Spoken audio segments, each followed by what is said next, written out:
할렐루야. 예. 늘 성탄의 기쁨이 함께 하시는 귀하고 복된 삶이 되시기를 축원합니다. 우리가 성탄절 2000년 전 주님께서 오신 그 은혜와 그 기쁨을 가슴에 안고 또 다시 오실 주님을 기다리는 이 대림절 기간을 지나고 있습니다. 2000년 전에 주님께서 오셨던 그때를 생각해 보면서 또 다시 오실 주님을 어떻게 기다릴까 우리가 준비하는 그런 지혜로움이 우리에게 있어야 할 줄로 믿습니다. 2000년 전 예수님께서 이 땅에 오실 때 예수님께서 오시는 것을 많은 사람들이 기다리고 있었어요. 오래전에 하나님의 선지자들이 메시아가 이 땅에 오실 것을 예언했고 또 많은 이스라엘 사람들이 유대인의 왕 메시아가 오기를 손꼽아 기다리며 있었습니다. 그 중에 성전에서는 시므온과 안나처럼 일평생 메시아가 오기만을 기다리던 그런 분들도 계셨습니다. 또 동방의 박사들처럼 주님 오실 때 큰 별을 바라보고 오셔서 경배하는 그런 분도 있었고 또 목자들도 있었고 이 많은 사람들이 2000년 전 주님께서 오시는 것을 기다렸고 환영했고 기뻐했고 또 그중에는 주님 오시는 것과 무관심하게 또 자기 사는 것에 바빴던 그런 많은 사람들도 있었습니다. 2000년 전에 주님께서 이 땅에 오실 때 가장 귀하게 쓰임받은 사람이 누구이겠습니까? 동방박사도 있고 목자들도 있고 많이들 있겠지만 주님께서 이 땅에 오실 때 가장 귀하게 쓰임받은 사람은 바로 예수님의 어머니 마리아였습니다. 마리아가 얼마나 귀하게 쓰임받았습니까? 마리아 때문에 예수님께서 이 땅에 오실 수가 있었지요. 마리아가 동정녀로 준비가 되어져 있었고 또 하나님께서 처녀가 잉태하여 아들을 낳으라 하는 이 황당한 말씀에 나는 주의 여종이니 그 말씀이 내게 이루어지리다 이렇게 헌신하고 순종하는 마리아가 있었기 때문에 2000년 전 성탄의 기쁨이 우리에게 주어졌던 것입니다. 그래서 이 마리아에 대해서는 참으로 이 교회 역사에 있어서 아주 귀하게 높임을 받았습니다. 이 마리아에 대해서 동방교회에서는 마리아를 뭐라고 호칭을 했느냐 하면 테오토코스 또는 파나기아 또 메터테우 뭐 이런 발음을 하게 되는데 뭐 이 내용은 다 비슷합니다. 신의 어머니, 거룩한 어머니, 뭐 아주 존귀한 여인 이러한 의미를 가지고 있죠. 이 서방 유럽에서도 마리아에 대해서 호칭이 노틀담 또는 누에스트라 세뇨라 그 다음에 운제레 리베 프라우 마돈나 뭐 이렇게 불리워지는 것이 다 마리아를 의미하는 것이고 그 내용은 우리의 존귀한 부인, 신의 어머니, 거룩한 어머니 이런 뜻을 가지고 있습니다. 이 마리아가 2000년 전 예수님께서 오시는 그 일에 아주 큰 역할을 감당하고 또 이 교회의 역사 가운데 마리아가 이렇게 존귀하게 높임을 받았음에도 불구하고 우리 개혁교회, 우리 개신교회에서는 사실 마리아에 대해서 그렇게 비중 있게 생각하고 있지 않는 것이 현실입니다. 사실 1년 내내 지나도록 우리가 마리아에 대해서는 별로 이야기할 기회도 없고 또 이야기하지도 않습니다. 왜냐하면 이 마리아에 대해서 생각이 좀 다르기 때문이죠. 이 교회 전통, 중세 교회 때까지만 해도 이 마리아는 정말로 더없이 존귀한 자로 높임을 받았고 오히려 이 성모 마리아는 그냥 하나님과 비슷한 그런 존재로 높임을 받았는데 왜 개혁교회에서는 마리아에 대해서 비중 있게 다루고 있지 않는가라는 것은 우리 종교개혁의 그 이유를 찾아볼 수가 있습니다. 이거 500년 전, 지금은 종교개혁 500년 된 해인데 500년 전 종교개혁이 일어날 때에 이 종교개혁가들은 성모 마리아를 숭배하는 것을 우상으로 여기고 금지를 시켰습니다. 그러니까 성모 마리아는 하나님이 아닌데 성모 마리아는 하나님이 아닌데 하나님처럼 경배하는 것을 그 종교개혁가들은 금했다는 것입니다. 사실 이 교회의 역사를 보게 되면 성모 마리아를 그렇게 존귀하게 높이게 된 것은 이 로마 시대 때부터입니다. 로마가 기독교를 국교로 인정하면서부터 이 국교가 된 기독교가 이 교회로 종교로서 역할을 감당하기 위해서 또 많은 교리들이 정립이 되어집니다. 뭐 삼위일체를 비롯해서 많은 교리가 정립되어지는데 그때에 이 성모 마리아에 대해서 교리가 정립이 되어지는데 이 성모 마리아에 대해서 교리가 세워지게 된 그 배경을 보게 되면 이 로마의 문화, 역사가 있는 것입니다. 우리가 잘 알고 있는 그리스 로마의 신화, 이 로마와 그리스는 신화가 많죠. 그중에 특별히 로마는 여신을 숭배하는 그런 문화가 있었습니다. 뭐 아프로디테, 비너스 여신, 뭐 여신을 많이 숭배하지 않습니까? 이 로마가 숭배하는 여신 가운데 세미라미스라는 여신이 있었어요.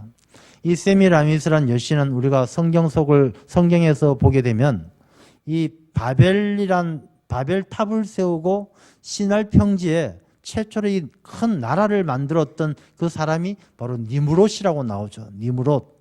아주 사냥꾼이라고, 탁월한 사냥꾼이라고 나오는 니무롯이 있는데 이 니무롯은 그야말로 그 서양 세계 유럽에 있어서는 단군과 같은 존재죠. 이 단군과 같이 나라를 세웠던 시조와 같은 그런 존재인데 그 아내가 바로 이 세미라미스라는 이 여자가 바로 그 아내죠. 그 아내인데 그 아내가 나중에 남편이 죽고 나서 아들을 왕으로 삼고 자기 자신이 거룩한 어머니, 성모라라고 칭하면서 자기 자신의 온 권력을 휘어잡게 되는 것입니다.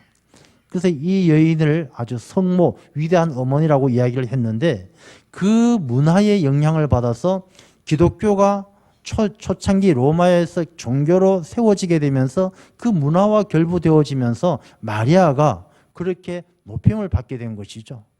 그러니 종교개혁가들이 그 배경을 알고 있었기 때문에 마리아를 숭배하는 것, 마리아를 경배하는 것은 우상을 숭배하는 것이다라고 금했어요.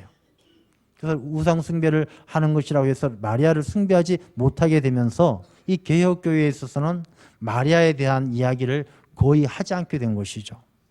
그래서 오늘 우리가 이 성탄절을 맞이하면서 이 성탄의 기쁨은 가장 크게 역할을 했던 마리아인데 이 마리아에 대해서 보다 더 정확하게 이해를 하고 마리아를 잘 이해할 필요가 있습니다.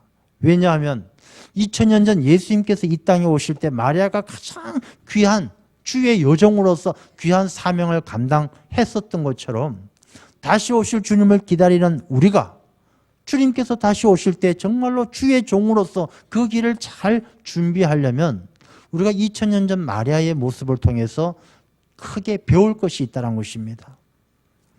우리가 이 마리아에 대해서 천주교를 비롯해서 교회의 역사는 잘못 이해하고 있었던 부분이 많이 있었어요. 이 잘못 이해하고 있었던 부분을 우리가 바로잡고 마리아에 대해서 보다 더 정확하게 알 필요가 있습니다. 먼저 이 마리아는 지금도 천주교에 있어서는 마리아가 거의 하나님과 대등되는 그런 존재로 추앙을 받는데 마리아는 결코 하나님이 아닙니다. 마리아는 하나님일 수가 없어요. 우리가 이 오늘 본문의 말씀 뒤에 나오는 거 보면 마리아의 찬가가 있어요. 마리아가 부르는 노래 가운데 보게 되면은 그 뒤에 47절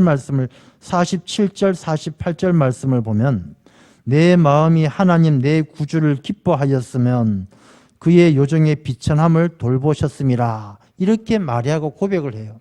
마리아는 자기 자신이 하나님 앞에 비천한 여정이고 하나님 내 구주, 하나님을 구주로 영접하는 이 마리아는 하나님과 동등된 존재가 아니란 것이죠. 그런데 이 중세교회에서나 또 오늘날 카톨릭에서는 마리아를 하나님과 동등되이 그냥 거의 신을 예수 그리스도가 신인데 하나님인데 하나님을 출산했으니까 하나님과 똑같다라고 이해하는 것은 잘못된 이해이죠. 예수님께서 12살 때에 예루살렘 성전에 올라가셨다가 유월절을 지키러 올라가셨다가 부모님과 헤어져서 그만 떨어지게 되었죠. 마리아와 요셉이 예수를 찾다가 성전에서 어린아이 예수를 만났어요. 야, 예수야, 너 여기서 뭐하니? 우리가 얼마나 너를 찾았는데. 예수님이 뭐라고 말씀하십니까? 내가 내 아버지 집에 있는 것이 뭐가 이상합니까? 내가 내 아버지 집에 있는 게 당연한데 왜 찾습니까? 이렇게 이야기를 하죠. 그 말씀의 의미가 무엇입니까? 마리아와 요셉이 살고 있는 그 집의 자녀가 아니라 나는 하나님의 자녀고 마리아와 요셉과는 자기 예수 그리스도는 서로 다른 존재임을 말씀하시는 것이죠. 나는 하나님의 아버지의 아들이고 나는 하나님과 동등된 예수 그리스도는 삼위일체 성자 하나님이신데 내가 내 아버지 집, 내 집에 있는 게 당연한데 왜 육신의 아버지 요셉과 육신의 어머니 마리아가 나를 찾습니까? 라는 말씀은 이 마리아와 요셉은 하나님과는 격이 다르다는 것이죠. 하나님이 될 수가 없다는 것입니다. 우리가 이 마리아를 이해함에 있어서 이 마리아는 결코 하나님과 동등된 존재가 아니란 것입니다. 또 어떤 이 교리를 보게 되면 또 천주교 쪽에서 나오는 교리를 보게 되면 마리아는 동정녀다, 영원한 처녀다 이렇게 이야기합니다. 성경 말씀은 그게 아니라는 것을 분명히 말씀해 주셔요. 성경 말씀에는 예수 그리스도의 형제들이 나오는 것이고 또 어느 날 예수님의 어머니와 예수님의 형제들이 예수님을 찾아왔어요. 예수님께서 말씀을 전하는데 찾아와서 제자들이 와서 이야기하죠. 예수님, 밖에 어머니와 동생들이 찾아왔습니다. 예수님이 뭐라고 말씀하십니까? 누가 내 어머니면 누가 내 형제냐?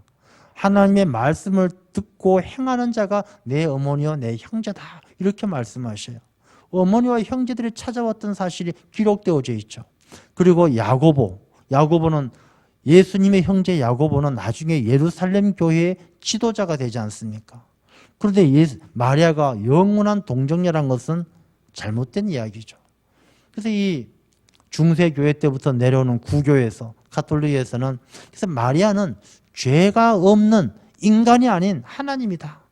이 원죄가 없고 영원한 처녀이고 하나님과 똑같은 존재다. 그렇게 이야기하는 것이죠. 잘못된 이야기죠. 예수님은 성경 말씀에도 마리아를 칭할 때 2번이나 여자여라고 부릅니다. 가나의 혼인잔치 때 마리아가 예수님에게 포도주가 떨어졌어. 어떻게 좀 도와줘. 아들에게 이야기합니다. 예수님이 마리아에게 이야기하죠. 여자여. 이게 나와 무슨 상관이 있나이까? 이야기합니다. 예수님이 마리아에게 여자여라고 부르는 것은 뭐 어떤 신학자들은 그게 존칭이다 뭐 이렇게 이해를 하긴 합니다만은 뭐 그럴 수도 있겠지만 여자여라고 부르는 것은 마리아가 어떤 존재라는 것을 예수님께서 분명히 못 박으시는 거예요. 예수님께서 마지막 십자가 위에서 죽으실 때에도 마지막으로 마리아에게 하시는 말씀이 무엇입니까? 사도 요한, 제자 요한을 마리아에게 인사시키고 소개하면서 여자여 보소서 아들이니이다. 여자여라고 이야기하는 것입니다. 예수님께서 마리아에게 여자여라고 호칭을 하는 것은 이 여자라는 것은 사람이라는 의미가 포함되어져 있는 것입니다. 그래서 마리아는 결코 하나님과 동등된 신과 동등된 그런 존재가 아니라 죄인이고 예수님을 믿어야 구원받을 존재이고 예수 그리스도의 보혈로 말미암아 죄 사함을 받아야 될 존재라는 것을 말씀해 주고 있는 것입니다. 우리는 이 본문의 말씀을 통해서 마리아에 대해서 분명히 이해를 해야 됩니다. 마리아는 본문의 말씀을 통해서 자기 자신은 주의 여종임을 고백하고 있는 것입니다. 그러면 우리가 마리아에 대해서 어떻게 알고 마리아가 왜 존귀하게 이렇게 귀한 인물이 되었는가를 알아야 되는 것입니다. 먼저 이 말씀을 통해서 보게 되면 예수님께서 태어나실 때에 가브리엘이 마리아를 찾아왔습니다. 이 가브리엘이 마리아를 찾아와서 이야기하기를 27절 말씀을 보게 되면은 28절 말씀을 보게 되면 그에게 들어가 이르되 은혜를 받은 자여 평안할지어다. 마리아가 이렇게 주님께서 오시는 성탄의 기쁨에 정말로 큰 역할을 감당할 수 있었던 첫 번째 이유가 은혜를 받은 자예요. 은혜를 받은 자. 그 다음에 30절 말씀에도 보면 이 마리아가 무서워하고 두려워하니까 무서워하지 말라. 내가 하나님께 은혜를 입었느니라. 은혜를 입었다는 말이 2번이나 나와요. 마리아가 이렇게 존귀한 여인이 되어줄 수 있었던 첫 번째 이유가 바로 여기에 있어요. 은혜를 받은 자다. 은혜가 무엇입니까? 은혜는 자격이 없는 자에게 하나님께서 택하셔서 하나님께서 놀라운 사랑을 베풀어 주시는 것이 바로 은혜예요. 은혜. 우리가 하나님의 자녀가 될 자격이 없죠. 우리가 뭘 착하고 얼마나 선하고 얼마나 지혜롭기에 하나님의 자녀가 될 수가 있겠습니까? 그렇지만 하나님께서 자격 없고 공로 없는 우리들을 택하여서 하나님의 백성 삼으시고 하나님 앞에 나와 예배하게 하시고 하나님의 자녀로 삼으시는 것이 바로 은혜다라는 것입니다. 이 마리아가 존귀한 하나님의 여종으로 성탄의 큰 역할을 감당할 수 있었던 첫 번째 이유가 바로 하나님의 선택, 하나님의 은혜다라는 것입니다. 그런데 여기서 중요한 게 있어요. 이 30절 말씀에 보면 내가 하나님께 은혜를 입었다라는 표현을 쓰고 있는데 이 입었다라는 것은 우리가 능동태, 이 원어를 보게 되면 이게 능동형으로 쓰여집니다. 능동형이란 것은 자기 억지로 하나님께서 택해서 그냥 무조건 준 게 아니라 내가 그 은혜를 사모함으로 내가 받아 입었다라는 그런 의미가 담겨져 있는 것이죠. 이 말씀은 마리아가 하나님의 은혜를 철저하게 사모하는 사람이었다라는 것을 말하고 있는 것입니다. 마리아가 존귀한 이유가 바로 거기에 있어요. 마리아는 그 갈릴리 나사렛에 산다라는 것은 참으로 천대받고 멸시받는 삶을 살아가는 거예요. 지난주에도 그런 말씀을 드렸습니다만 갈릴리 지역은 어떤 지역입니까? 늘 착취당하고 빼앗기고 침략당하는 땅, 흑암의 땅, 흑암의 근이는 그늘진 땅, 그야말로 버림받고 소외된 땅이 갈릴리죠. 갈릴리는 많은 이방의 침략 때문에 유대인의 순수한 혈통을 잃어버린 땅이 바로 갈릴리예요. 그 지역 가운데 특별히 나사렛은 우리가 나사렛 그러면 예수님께서 자라나신 곳이니까 유대인의 땅이라고 생각하는데 지금도 나사렛에 가보면 나사렛은 유대인의 땅이 아니에요. 거기에 가보면 아랍 사람들이 사는 유대인들이 별로 없는 땅이에요. 2000년 전도 마찬가지예요. 이 나사렛은 수많은 사람, 이 나사렛은 이방의 사람들이 예루살렘으로 가는 길목에 있는 곳이 바로 나사렛이에요. 그러다 보니까 이 나사렛은 수많은 상인들이 지나다니고 군인들이 지나다니면서 짓밟히고 유대인들이 없는 그냥 그야말로 버림받고 소외된 땅이 바로 나사렛이에요. 이 나사렛은 그러다 보니까 타락한 땅, 물러난 땅이에요. 수많은 군인들과 상인들이 오고 가면서 이곳에서 하룻밤 거하면서 그냥 나쁜 타락하고 물러난 그런 생활을 하던 곳이 바로 나사렛인데 그곳에서 이 마리아는요 하나님의 은혜를 입기를 간절히 사모했던 사람이란 것입니다. 하나님 내게 은혜 주십시오.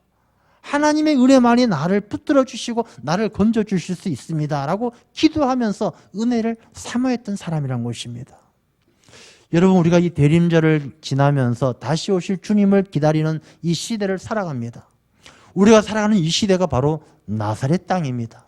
나사렛처럼 수많은 이방의 사람들이 수많은 장사치들이 자기의 이익을 위해서는 물불을 가리지 않는 사람들이 짓밟고 다니는 그 나사렛 땅처럼 우리가 살아가는 이 시대도 나사렛과 같은 시대입니다.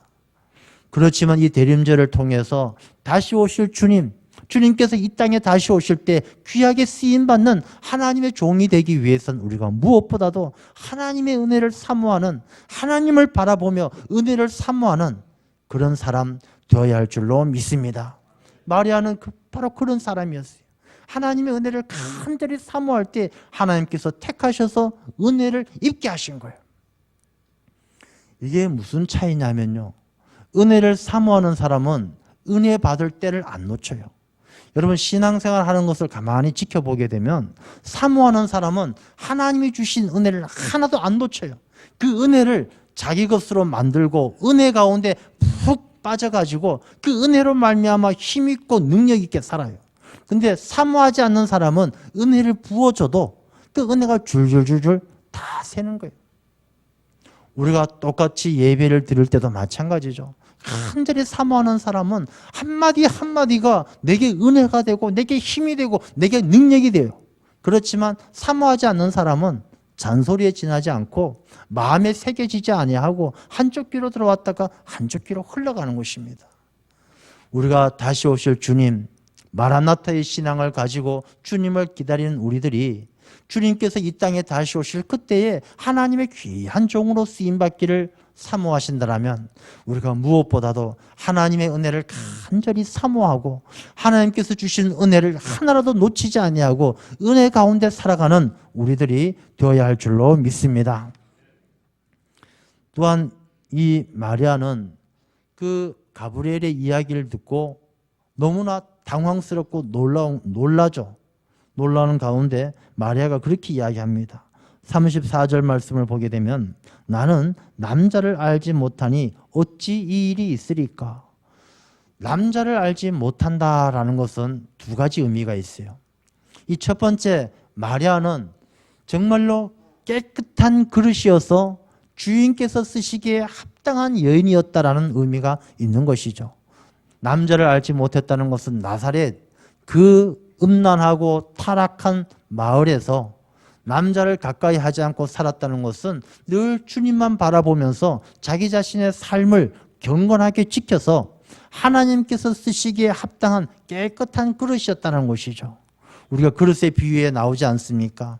금그릇, 은그릇 다 있지만 주인께서 쓰시는 그릇은 깨끗한 그릇이에요.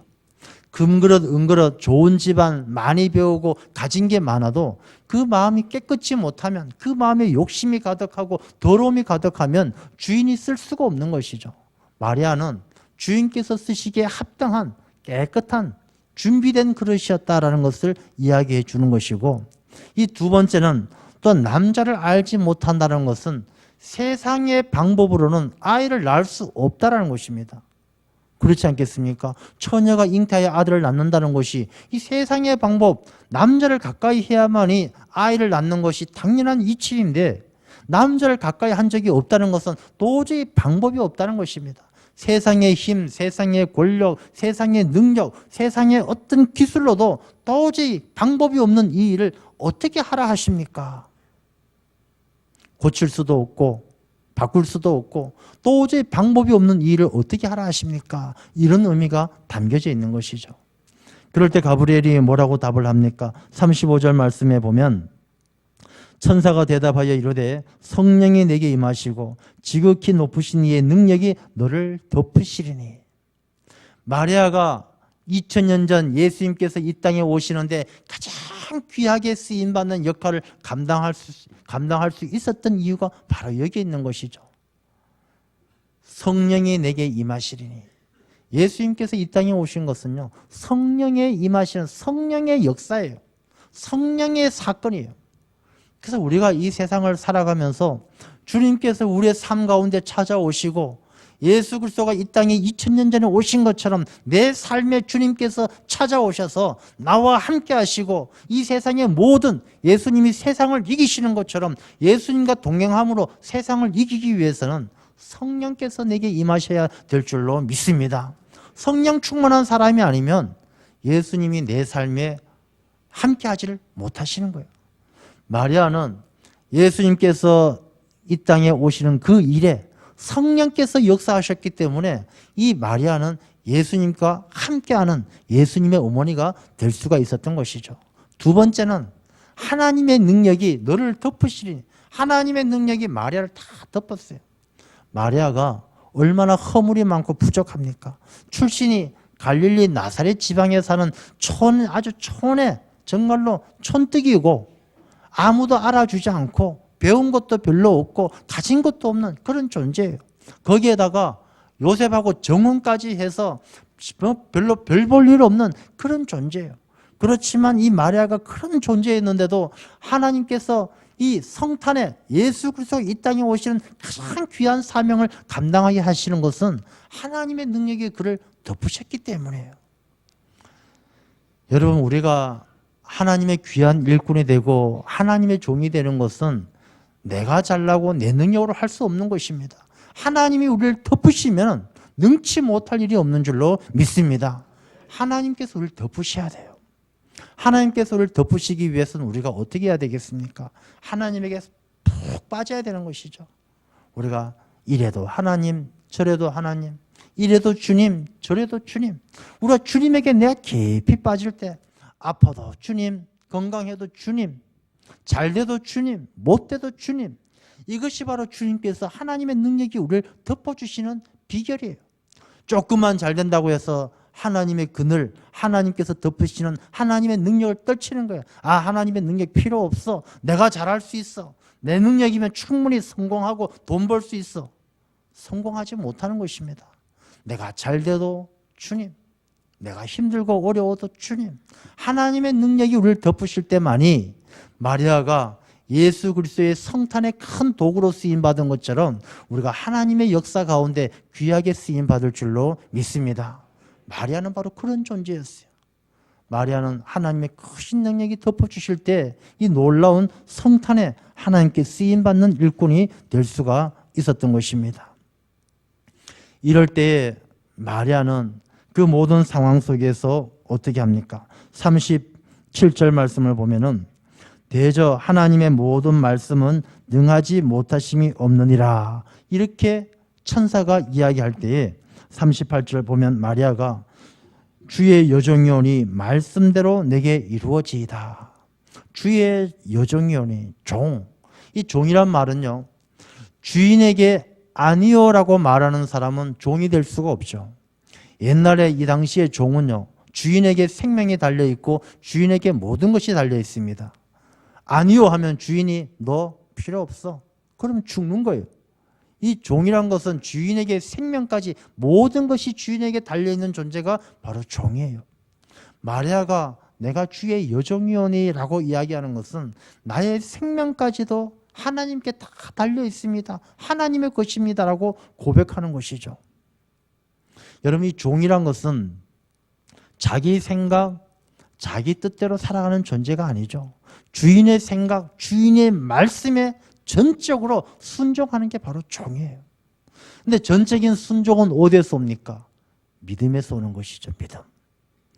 이 마리아가 가브리엘이 이야기할 때 하나님의 모든 말씀은 능하지 못하심이 없느니라 라는 이 말씀을 믿기에 나는 주의 여종입니다라고 고백할 수 있는 거예요. 하나님께서 능치 못할 일이 없기 때문에 처녀가 잉타해 아들을 낳기도 하고 세상이 뒤집어지기도 하고 오른쪽이 왼쪽이 되기도 하고 산이 옮겨지기도 하고 이 모든 일들이 하나님께서 말씀만 하시면 능치 못할 일이 없다는 그 믿음이 있기 때문에 하나님의 종이 되는 거예요. 여러분, 우리가 하나님의 종이 되어서 살아가는 것은 하나님을 믿는 믿음이 없이는 하나님의 종이 될 수가 없어요. 우리가 교회 생활을 하다 보면 봉사를 해야 될 때도 있고 섬겨야 할 때도 있고 힘든 일을 감당해야 될 때도 있습니다. 그런데 그때마다 우리가 나도 모르게 그렇게 이야기하죠. 아유, 제가 능력이 없었어요. 부족했어요. 제가 바빴어요. 시간이 없었어요. 우리가 주의 종 되는 일에 이런 핑계 저런 핑계 이유를 댈 때가 많이 있습니다. 근데 정말로 우리가 하나님의 종이 되지 못하는 이유는 시간이 없어서도 아니고 바빠서도 아니고 이유는 한 가지밖에 없어요. 믿음이 없으니까 하나님의 종이 될 수가 없는 것입니다. 하나님께서 말씀하시는 것은 능치 못함이 없다라는 것을 믿는데 시간이 없는 게 무슨 문제고 바쁜 게 무슨 문제고 내가 아픈 게 무슨 문제입니까? 문제는 그것이 아니라 내게 믿음이 없는 것이 문제죠. 여러분, 잘 한번 생각해 보십시오. 우리가 대림절을 지나는 이때에 정말로 내가 하나님의 종된 삶, 하나님의 자녀되는 삶을 소망하면서 내가 그 주님의 종으로서 살아갈 믿음이 있는가? 살아도 주님, 죽어도 주님, 나의 생명도 주님의 것, 나의 시간도 주님의 것, 나의 물질도 주님의 것, 주님의 종이 되어서 살아갈 수 있는 믿음이 내게 있는가? 마리아는 그 믿음이 있었기 때문에 2000년 전 주님께서 이 땅에 오시는 그 통로가 되어질 수가 있었던 것입니다. 우리가 주님께서 다시 오시기를 기다리는 이때에 우리는 다시 오실 주님을 위해서 하나님의 종이 되어서 쓰임받을 준비가 되어져 있습니까? 우리 이 대림절을 통해서 우리는 더욱더 굳센 믿음을 가지고 마리아가 나는 하나님의 여종입니다라고 고백하는 것처럼 내 모든 삶을 하나님의 손에 맡겨드릴 수 있는 하나님의 종됨을 고백할 수 있는 그런 믿음이 우리에게 있어야 할 줄로 믿습니다. 그런 믿음이 있는 사람은요, 특징이 있어요.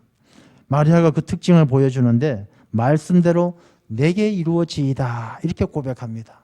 하나님을 믿고 하나님에게 모든 것을 맡기는 사람의 특징은 내게 이루어지이다. 바로 여기에 특징이 있어요. 하나님을 믿기는 믿되 하나님의 종이 되지 못하고 전적으로 맡기지 못하는 사람들은 하나님의 말씀이 내게 이루어지는 것이 아니고 모든 주변의 사람들에게 이루어지기만을 원하죠. 하나님께서 이웃을 내 몸과 같이 사랑해라. 내가 이웃을 내 몸과 같이 사랑하는 것에는 별 관심도 없고 애쓰지도 않아요. 그렇지만 이웃들에겐 야, 하나님께서 이웃을 내 몸과 같이 사랑하라 했는데 너는 왜 나를 너 몸처럼 사랑하지 않니? 라고 따지는 거예요. 다른 사람에게는 하나님의 말씀이 다른 사람에게 이루어지기를 바라고 다른 사람이 그 말씀대로 살기를 바라는 거예요. 원수를 용서하라. 자기 자신은 원수를 용서하지 못하면서도 다른 사람에게 하나님이 원수를 용서하라 했는데 왜 너는 용서하지 않니? 라고 이야기하는 것입니다. 그건 하나님의 종이 되지 못했다는 것이죠. 주의 요정이 되고 하나님의 종이 되면 하나님의 말씀이 내게 이루어지고 내게 적용되어지는 거예요. 내가 용서하게 되고 내가 이웃을 사랑하게 되고 내가 겸손하게 되고 내가 용서를 구하게 되고 내게 하나님의 말씀이 이루어지는 것, 그것이 바로 진짜 하나님의 종된 모습인 줄로 믿습니다. 마리아는 바로 그런 모습을 가지고 있었기 때문에 2000년 전 주님께서 이 땅에 오실 때 가장 귀하게 쓰임 받았고 오늘도 그 이름이 존귀한 자로서 그 이름을 아주 하나님께서 귀하게 높여주시는 거예요. 우리가 다시 오실 주님을 기다리는 우리도 이 마리아의 모습처럼 우리가 이 마리아가 그러했던 것처럼 은혜를 사모하는 마음으로 그리고 내 자신을 비워서 주인이 쓰시기에 합당한 그릇이 되어서 또 하나님의 말씀을 믿고 순종하고 헌신함으로 하나님의 종으로 주님께서 다시 오실 그때를 기다리는 하나님의 귀한 종들 되시기를 간절히 축원합니다. 기도하겠습니다.